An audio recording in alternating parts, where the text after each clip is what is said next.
Había desaparecido una mujer sorda. No parecía que hubiera hecho las maletas ni hubiera ido a ninguna parte. En realidad había desaparecido sin más. Tras ella, un secreto tácito. Algunas personas tienen una vida secreta, y es esa vida secreta la que suele causarles problemas. ¿Podría una experta en perfiles criminales ayudar a encontrar pistas para resolver este silencioso misterio? No parece que se marchara por su propia voluntad. Sugiere que le ha ocurrido algo malo. Sioux Falls, Dakota del Sur. Una ciudad con un estilo de vida muy tranquilo y un índice de criminalidad muy bajo. Pero en esta ciudad no todo es tan inofensivo como parece. 911, ¿de qué se trata? Bien, ahora mismo enviamos a alguien. Recibimos una llamada de unos padres muy preocupados por su hija. Durante varios días no se había presentado a trabajar, y eso era algo muy raro en ella. Recibimos una llamada diciéndonos que Darlene no había ido a trabajar el jueves, ni tampoco el viernes por la mañana. No les había llamado y eso no era propio de ella. Siempre avisaba a alguien, especialmente en el trabajo, si no iba a trabajar. Y además los investigadores se enfrentaban a la dificultad de que la víctima, Darlene Van der Geysen, era sorda. Mientras tanto, los inspectores Mike Colson y Troy Duncan fueron al apartamento de la mujer desaparecida. Lo primero que queríamos ver era si allí se había cometido un asesinato, si había señales de juego sucio en el apartamento. Departamento de policía. Al entrar en el apartamento no vimos señales de lucha. Todo parecía estar en orden. Parecía que había desaparecido, sin más. Pero había dejado una pista sorprendente. Mike, he encontrado su móvil. Encontramos su móvil, el cual le servía para comunicarse con personas sin trastornos de audición e incluso con algunos sordos. La policía también confiscó el ordenador de Darlene. Puede que hubiera emails o mensajes de texto o mensajes instantáneos que nos indicaran que se había marchado de la ciudad. Inspector Duncan, Departamento de Policía. Estoy trabajando en un caso de una persona desaparecida. Los agentes buscaron pistas. ¿Podría decirme cuándo la vio por última vez? Hace 2 días, quizás. Hace unos 2 días. Bien. ¿Ha visto entrar o salir a alguien que le pareciera sospechoso? ¿Algo raro en el apartamento? No. Algunos de los vecinos la conocían, pero no tenían información exacta sobre cuándo fue la última vez que la vieron, o qué podría estar haciendo, o si tenía planeado realizar un viaje. Los vecinos no aportaron nada para resolver la desaparición de Van der Geysen. Pero pronto obtuvieron su primera pista. Central, he encontrado la camioneta. Recibimos una llamada al 911 informando de un vehículo abandonado en un aparcamiento. Pero el registro no aportó nada. En la camioneta no encontramos ni sangre, ni cabellos, ni señales de lucha. Parecía que la había cerrado y se había marchado. Al no conseguir ninguna pista en el vehículo, los investigadores quedaron desconcertados. ¿Dónde estaba la mujer desaparecida y por qué estaba ahí su camioneta? En busca de otras pistas, los inspectores hablaron con la familia y con la comunidad de sordos para conseguir información sobre la vida personal de Darlene. ¿Cuándo la vio por última vez? ¿Hace 2 días? Averiguamos que se relacionaba por medio de chats y otras redes sociales, cosa que probablemente desconocía su familia. Evidentemente queríamos profundizar en ello. ¿Con quién había estado conversando por internet? Pronto los agentes dieron con una persona que les interesó. Tenía un novio o un exnovio llamado Jeff Hageman que vivía en una pequeña ciudad llamada Melvin, en Iowa. Los agentes intentaron localizarle, pero no lo consiguieron. Y ninguno de sus amigos o vecinos sabía a dónde había ido. Se nos ocurrieron un par de cosas. Que él y Darlene se hubieran ido de fin de semana, o que los dos hubieran sufrido un accidente de tráfico. Cabía la posibilidad de que él tuviera algo que ver con su desaparición. Pero al no encontrar a Jeff Hageman ni a Darlene Van der Geysen, los investigadores se estaban quedando sin opciones. La experta en perfiles criminales Dale Hinman había colaborado con la policía en algunos de sus casos más difíciles y sabía muy bien las dificultades de un caso de persona desaparecida. Si no tienes una escena del crimen ni un cuerpo, es difícil deducir si la víctima lo es de un delito o bien ha conocido a alguien y ha decidido irse de la ciudad. Pero ese caso ocultaba varios secretos. Si los investigadores podían desvelarlos, estarían un paso más cerca de encontrar a Darlene. Darlene van der Geysen había desaparecido. Y la agente especial Hinman esperaba que una visita al lugar donde había sido encontrada la camioneta podría aportar savia nueva a la investigación. Para un perfilador criminal, si no tienes escena del crimen, careces de un lugar de inicio lógico. Quería ir al lugar donde encontraron el vehículo de la víctima para ver si ahí conseguíamos alguna información complementaria. Dale, esto es lo que hubiera visto del aparcamiento cualquiera de los testigos del restaurante esa noche. Cuando hablamos con los empleados, uno recordaba haber visto llegar la camioneta sobre las 5:30 o las 6 de la tarde. Parece que si se hubiera producido algún tipo de lucha en el aparcamiento, cualquiera que estuviera aquí podría haberlo visto y denunciarlo.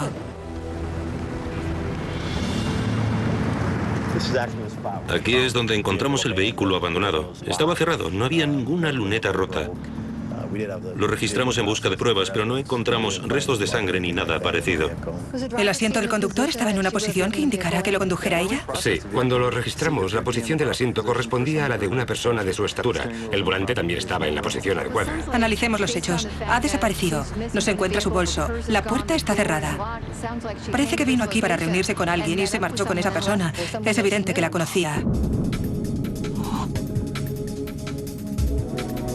Pero si van der Geysen se marchó voluntariamente de la ciudad, ¿por qué dejó tras de sí su móvil?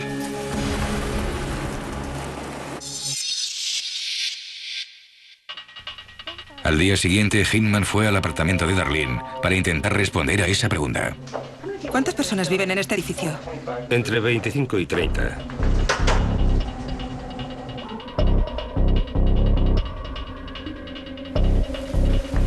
Bien, Dale. Este es el apartamento de Darlene. Cuando llegamos no parecía revuelto, ni que hubieran robado. No faltaba nada. Lo cierto es que estaba muy limpio. ¿Alguna indicación de que forzará la entrada? No, estaba cerrada la puerta. No había ninguna señal.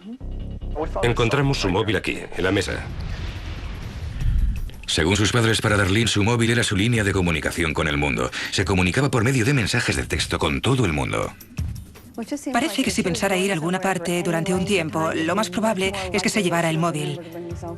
Era una persona muy responsable y se habría mantenido en contacto con sus padres. Sugiere que le ha ocurrido algo malo.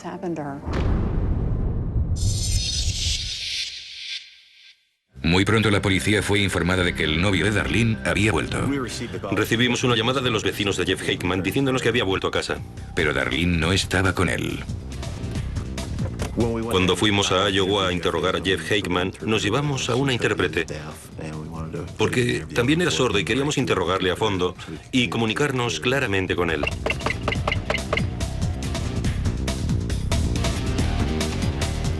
Hola, ¿es usted Jeff? Hickman parecía genuinamente preocupado por lo que pudiera haberle pasado a Darlene. Nos dijo que no la había visto y nos dio una explicación muy detallada de dónde había estado desde el miércoles por la tarde hasta el domingo, cuando llegó a su casa de Iowa. Pero los agentes tenían que verificar su historia, por lo que registraron el vehículo. Y lo que encontraron les dejó atónitos.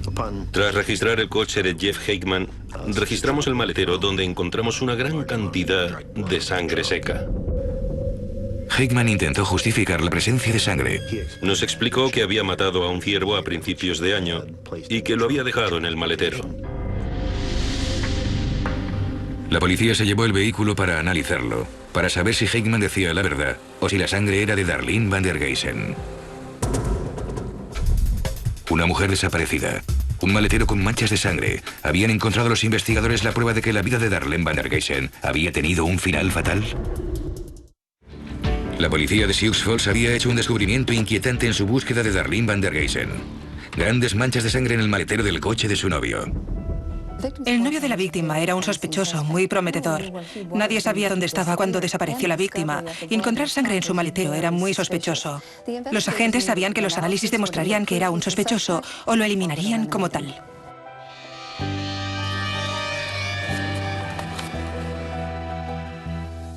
En el laboratorio han analizado las muestras de sangre del maletero de Jeff Hickman.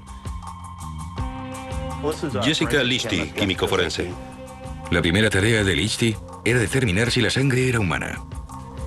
Sometí la sangre a una prueba presuntiva. Parte de la muestra se mezcla con el reactivo y así la sangre pasa a formar parte de la suspensión con la que se hace la prueba. Una vez finalizada esta, si solo aparece una línea azul, significa que no hay sangre humana presente. Veo que solo hay una. La sangre pertenecía a un animal. Esto coincide con lo que nos dijo Jeff Heckman, que había matado un ciervo cuando la temporada de caza y lo había llevado en el maletero. Estoy de acuerdo. Una vez más la investigación había topado contra un muro, pero los inspectores se negaban a rendirse. Seguiremos interrogando a familiares y amigos de Darlene Van der Geysen. Es una buena estrategia. Sigo pensando que el vehículo de Darlene en el aparcamiento del restaurante nos dice que se marchó con alguien a quien conocía. Al buscar a un sospechoso más cercano a Darlene, en el laboratorio encontraron una pista oculta en el ordenador de la mujer desaparecida. Cuando recibí el ordenador de Darlene Van der Geysen, lo primero que hice fue extraer el disco duro de la torre del ordenador. Una vez entré en el disco duro, busqué cualquier comunicación de Darlene con alguien que indicara qué podía haberle pasado o dónde podría estar. Muy pronto encontraron algo. En el ordenador de Darlene encontré algunos correos amenazantes que había recibido. ¿Era la persona que había enviado esos correos responsable de la desaparición de Darlene? Una vez obtuve la dirección del correo empleado para enviar los emails amenazantes, nos pusimos en contacto con el proveedor de servicios de Internet. Los investigadores enviaron una citación al proveedor de servicios de Internet para que les diera el nombre de la persona de la cuenta del email. Nos proporcionaron su nombre, así como la facturación, incluyendo la dirección del abonado. Se llamaba Daphne Wright, otra mujer sorda de Sioux Falls. Sí. Al interrogar a los amigos de Wright, los inspectores supieron que ella y la mujer desaparecida habían reñido recientemente. Averiguamos que Darlene Van der Geysen y Daphne Wright habían discutido 4 o 5 días antes de que desapareciera. Parecía que Darlene, sin saberlo, se había entrometido en un triángulo amoroso lésbico. Daphne estaba celosa de la amistad que Darlene tenía con una mujer llamada Sally Collins. Daphne y Sally habían sido amantes en el pasado. En la actualidad se habían separado, pero aún se veían. Darlene había entrado en la relación, pero como amiga de Sally. Los investigadores se reunieron con Heyman para discutir los progresos del caso. A medida que iba progresando nuestra investigación, conseguimos la dirección IP de los correos. Dicha dirección IP estaba registrada a nombre de una mujer que vive en Sioux Falls. Averiguamos que Daphne Wright vivía en esa casa. ¿Había tenido anteriormente problemas con Darlene? Daphne y Darlene Van der Geysen habían mantenido una discusión que fue descrita como no física, porque Sally Collins se había hecho amiga de Darlene Van der Geysen. Parece que Daphne tuviera un móvil debido a sus celos, pensando que Darlene interfería en su relación. Esa podría ser la razón de la desaparición de la víctima. Daphne Wright era la principal sospechosa de la desaparición de Darlene, pero la policía necesitaba pruebas.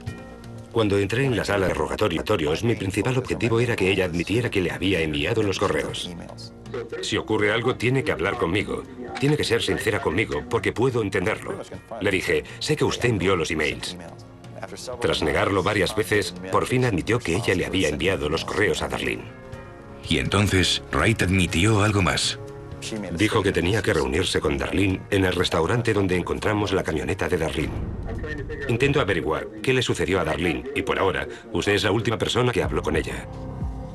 A medida que íbamos avanzando en el interrogatorio, pasamos del tenía que reunirme con Darlene a cancelé la reunión, hasta que admitió que se había reunido con Darlene en el restaurante durante unos 5 minutos. Cada vez era más evidente que ella había sido la última persona que había visto a Darlene con vida. ¿Pero qué ocurrió después? ¿Las dos mujeres se separaron o Daphne Wright sabía más de lo que admitía? Daphne Wright se había convertido en la principal sospechosa de la desaparición de Darlene Van der Geysen. Daphne Wright fue la primera persona que los agentes pudieron decir que tenía alguna queja contra la víctima. Ahora, dependía de los agentes probar que Daphne Wright estaba relacionada con la desaparición de Darlene. Un equipo de la policía científica fue a casa de Wright.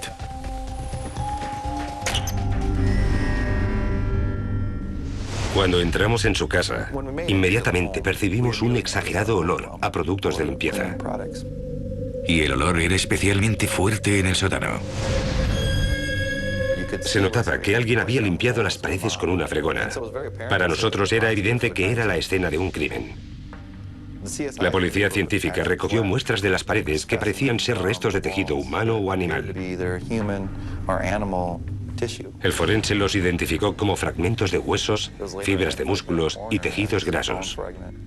Comprobamos que el ADN de Darlene van der Geysen coincidía con el de los restos de huesos y tejidos encontrados en el sótano.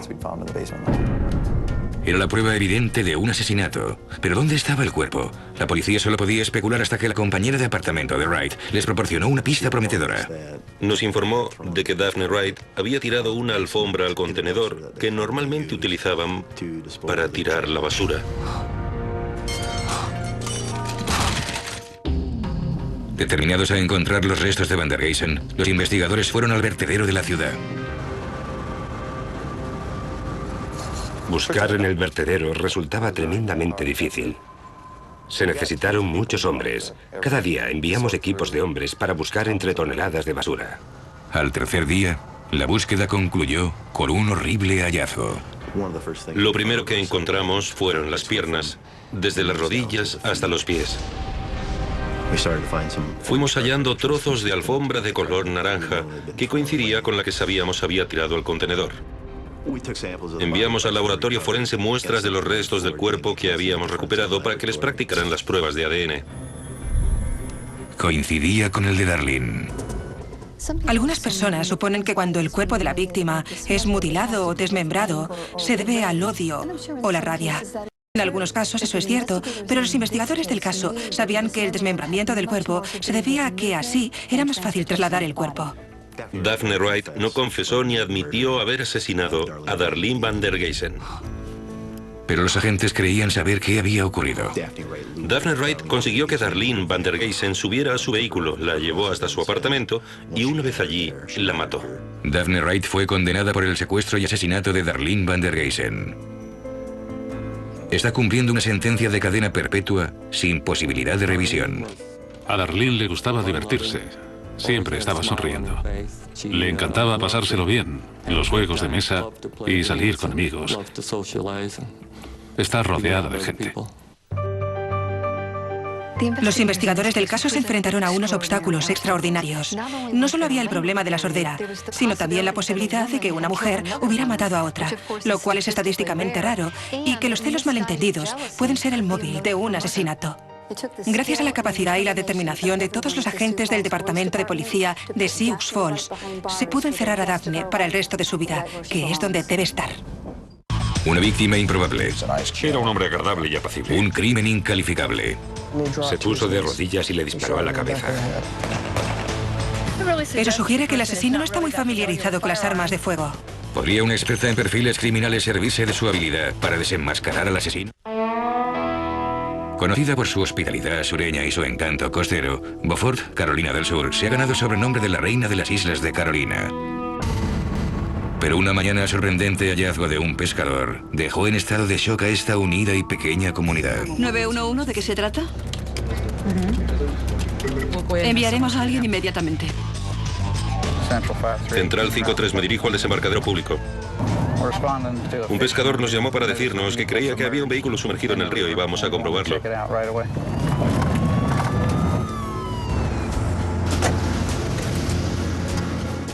¿Cómo están? Hola, ¿qué tal? La razón de que llamara es que estaba con mi bote por esa rampa y empecé a oír como unos golpes.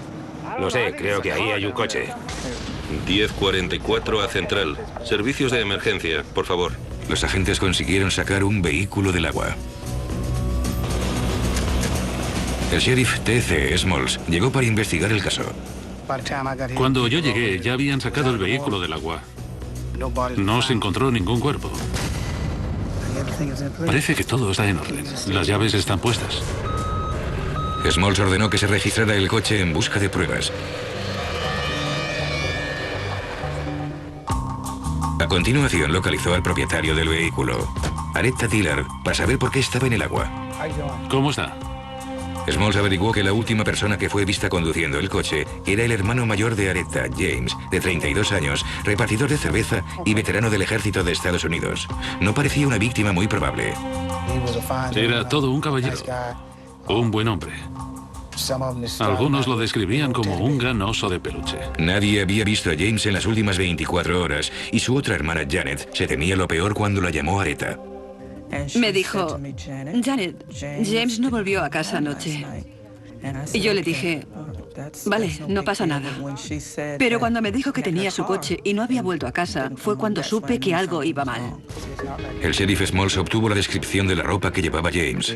Llevaba unos pantalones cortos grises y una camiseta con un escudo. Y empezó la búsqueda.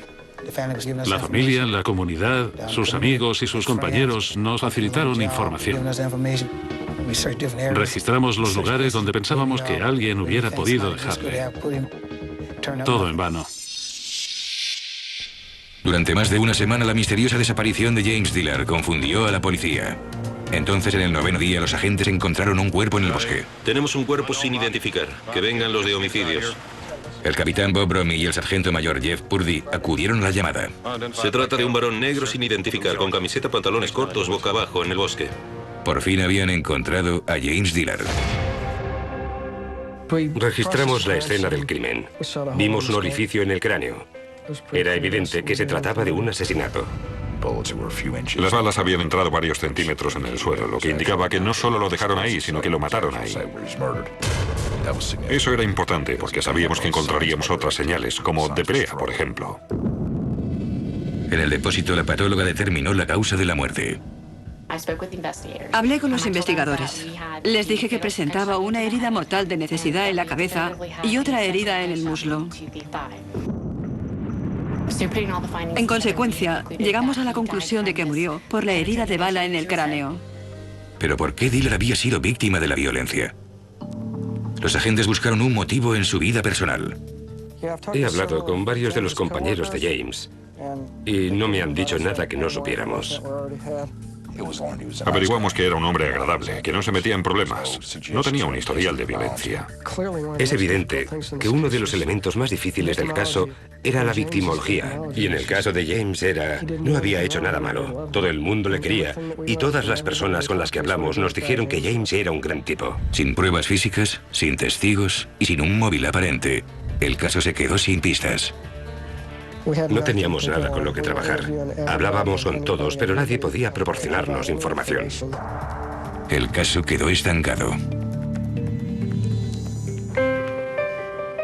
Hola, aquí Dale. Los investigadores pidieron ayuda al agente especial Dale Hinman, experta en perfiles criminales. Cuando revisé el informe del caso, el móvil del crimen no estaba claro, ni tampoco cómo el señor Dillard había entrado en contacto con el asesino. Quería reunirse con el equipo investigador para ver cómo y por qué ocurrió el asesinato. ¿Podría el agente Hinman deducir el móvil con las pistas que Dillard había dejado tras de sí? Sin nuevas pistas en la investigación del asesinato de James Dillard, la agente especial Dale Hinman esperaba que una visita a la escena del crimen fuera de gran ayuda. Me pareció importante ir al lugar donde se había encontrado el cuerpo de la víctima. Ver lo que había a su alrededor, en la zona, tal vez ayudara a encarrilar el caso. Hinman y su colega Keith Howard de la Academia de Policía de Georgia se reunieron con los inspectores en la escena del crimen. Vaya, esto sí que está lejos. Y es difícil de encontrar. ¿Qué relación podía existir entre la víctima y esta zona? ¿Es un lugar al que hubiera ido con frecuencia? Esta carretera en la que nos encontramos es un atajo. Yo diría que es una carretera que solo utiliza la gente que vive por aquí. Lo más probable es que la persona que trajo a la víctima hasta esta carretera o se encontrara en ella sea alguien de la zona. Estoy de acuerdo. Aquí es donde se encontró el cuerpo de James. Los pies estaban en esta dirección, boca abajo.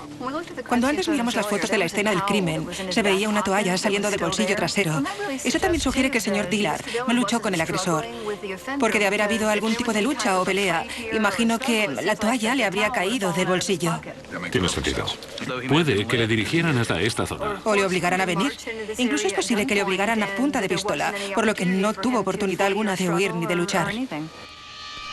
Con el perfil tomando forma, los investigadores revisaron las fotos de la escena del crimen para ver si podían deducir algún dato más sobre la misteriosa muerte de James Dillard. Aquí es donde estaba el cuerpo de James. Como podéis ver, se encontraron unas monedas bajo su cuerpo. ¿Las monedas y los caramelos que estaban en el suelo era todo lo que llevaba en los bolsillos? Eso es todo lo que encontramos en la escena del crimen. Eso sugiere que el móvil potencial del asesinato sea el robo. Porque o bien la víctima vació sus bolsillos y lo dejó caer al suelo, o una vez le hubo matado, el asesino le registró. En efecto. Estoy de acuerdo. Tenemos que preguntarnos que si fue un crimen motivado por la venganza, ¿por qué iba a preocuparse el asesino de lo que el señor Dillard llevara en los bolsillos? Precisamente. Vayamos al desembarcadero donde se encontró el vehículo. Muy bien.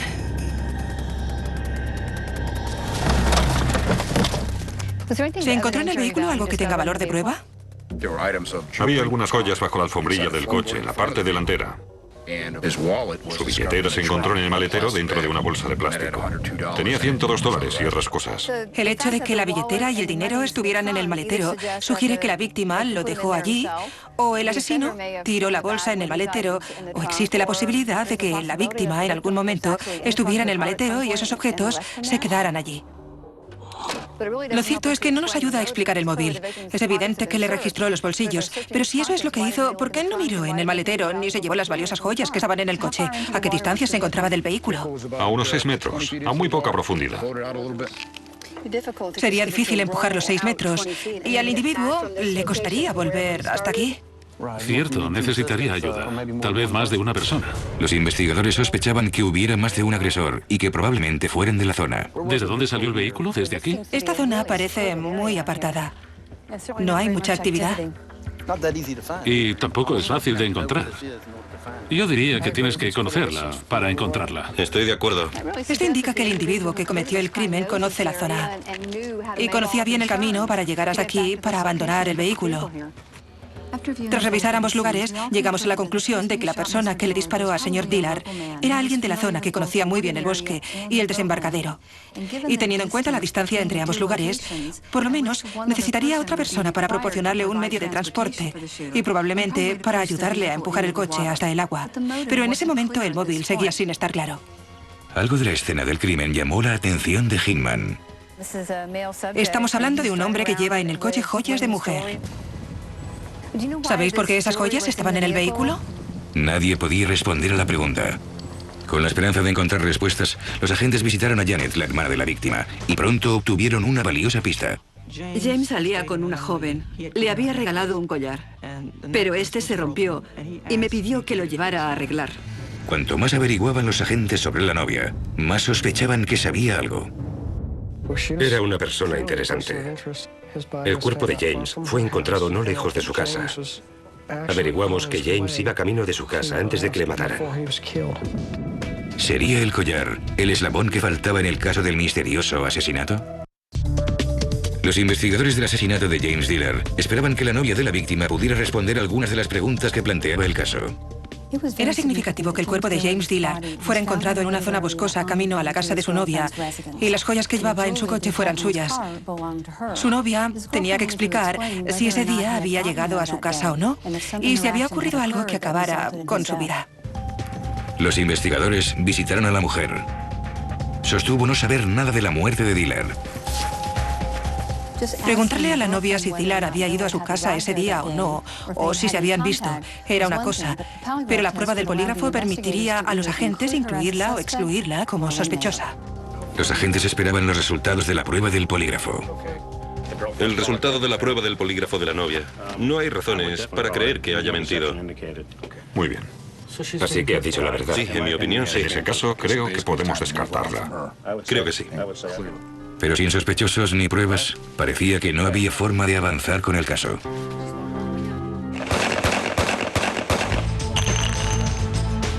La agente especial Hillman y Howard decidieron enfocar el caso desde otro ángulo. Analicemos el caso en términos de los disparos a la víctima. Las pruebas de balística revelaron nuevas pistas sobre el asesino de Dillard. Si quisiera saber si tenía experiencia con armas, buscaría agrupamiento de disparos. Pero en el caso del señor Dillard tenemos un disparo a la cabeza, otro en el abdomen y uno más en la pierna. Es decir, en todo el cuerpo. Eso sugiere que el asesino no está muy familiarizado con armas de fuego. Lo más probable es que las utilizará para amenazar a la gente, pero no para dispararles. Cierto, robos de coches o robos a mano armada. Asaltos automovilistas. Asaltos automovilistas. Esos son los delitos que él habría cometido. Y otra pista significativa. De todas las heridas, la más significativa es la de la cabeza. Teniendo en cuenta que medía 2 metros, en algún momento tuvo que estar por debajo del asesino. Eso sugiere que le dijo a la víctima que se arrodillara y luego que se echara. El agresor consideró necesario matar al señor Dillard disparándole a la cabeza. Yo diría que el señor Dillard reconoció al asesino, por lo que podría delatarle, así que le mató para evitar que lo hiciera. Pero hasta que los agentes pudieran deducir el móvil, sería difícil encontrar al sospechoso. Era muy frustrante. En ese momento era desalentador. Toda la información que conseguíamos nos llevaba a un callejón sin salida. En busca de cualquier pista nueva, el sargento Purdy siguió la ruta de reparto de cerveza de Dillard para ver si alguien recordaba algo sobre la noche en que desapareció. Y pronto, la estrategia dio resultado. Nos dijeron que en una tienda local tenían una grabación en vídeo de James Dillard antes de que desapareciera. Me alegro de verle. ¿Son estas las cintas de las que hablamos? Sí. Estas son las cintas de la tienda y James aparece en ellas. El capitán Brommy invitó a los expertos Hinman y Howard a visionar las imágenes. Es probable que esa sea la última vez que alguien viera al señor Dillard con vida. Es cierto. La toalla en el bolsillo del pantalón parece indicar que ocurrió poco después de ir a esa tienda. Parece que quien quiera que le matara, o bien le vio en la tienda, o durante el corto trayecto de 6 kilómetros. La billetera que llevaba en el bolsillo trasero es la que encontramos en el maletero, pero el dinero había desaparecido de la escena del crimen. Es evidente que el móvil podría haber sido el robo. Alguien que fuera tras el dinero que llevaba encima. ¿Era la clase de persona que se iría con cualquiera, con un desconocido o...? En base a la investigación de su historial y a la información facilitada por familiares y amigos, era la clase de hombre que no se metía en líos. Es muy probable que alguien a quien conociera le pidiera si podía llevarle y él le dejara subir al coche. En efecto. El vídeo proporcionó una información muy valiosa, pero el sospechoso no aparecía en él. Otra decepción. Hasta que un miembro de una banda fue detenido por asaltar a un automovilista y quería hacer un trato a cambio de información. Y entonces apareció Herbert Ford. Mencionó que tenía información sobre el caso. Ford empezó a hablar del asesinato de Dillard e incluso dio nombres.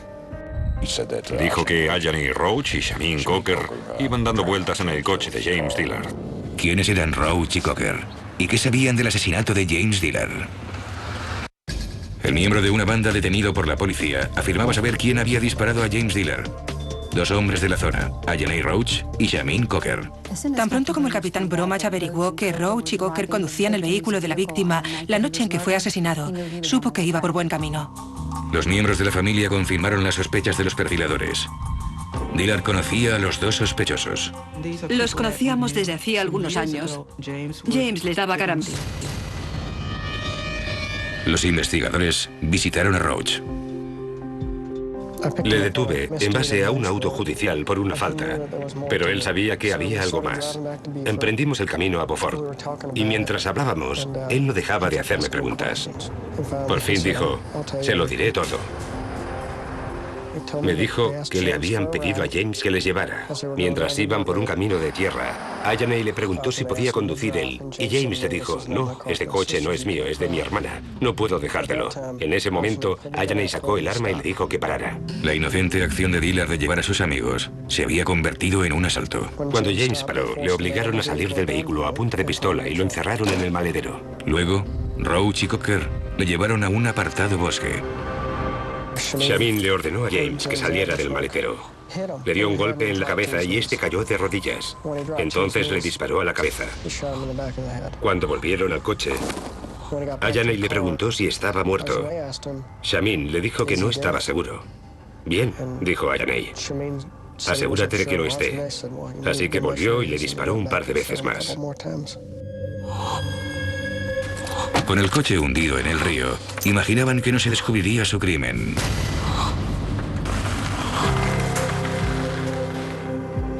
Ahora que Roach estaba encerrado, los agentes interrogaron a Cocker, y este, bajo la presión del interrogatorio, se derrumbó. Para conseguir su confesión, los agentes le llevaron a la escena del crimen. Su escalofriante confesión fue captada por una cámara de vídeo.